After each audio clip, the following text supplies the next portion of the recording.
You know how sometimes you walk out of a group meeting and literally want to peel off your face? Because for 3 hours you were translating everyone's voice into their real intention, and now your skull is too tight for the lies you had to hold. You're not moody.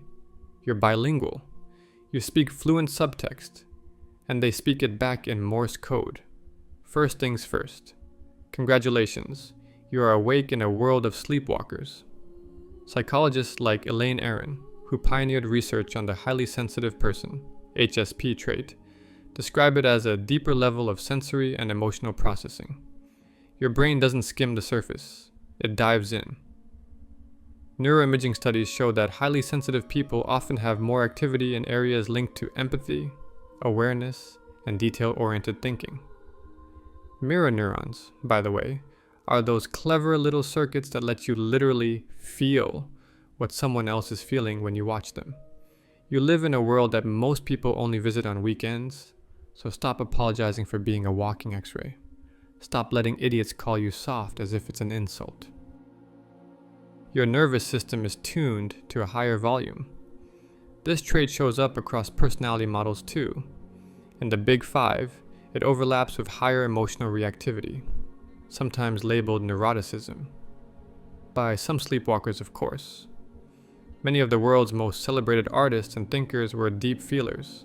Think Frida Kahlo or Vincent van Gogh, who spoke openly about emotional intensity. It can be beautiful, exhausting, and sometimes confusing as hell. You might wonder, why do I take everything so personally? Why can't I just brush it off like everyone else seems to? A cashier's panic about her late shift bleeds into you, and suddenly you're out of breath too. You leave the store faster than you entered, heart doing that rabbit thing against ribs. No one sees the transfer. No one believes it happened. But, you always know. See, the limbic system in folks like you isn't just a filing cabinet. It's a goddamn orchestra.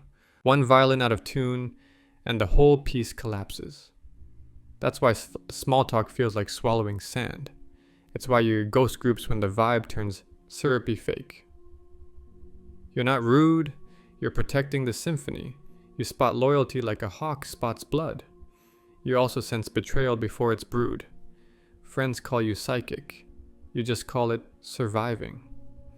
The trick nobody teaches: how to sponge without drowning. Most days you don't have it. Days turn into weeks of hiding in bathrooms, counting tiles, breathing like you're diffusing a bomb made of your own pulse. But then, quiet miracle, you surface.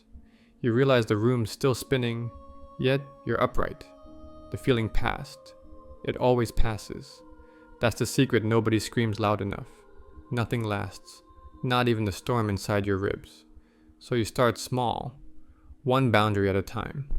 Can't today, need silence. You learn to let tears fall without apologizing. You let a friend's anger hit your shoulder instead of your liver. Slowly, the second skin thickens. The orchestra plays, but now you conduct.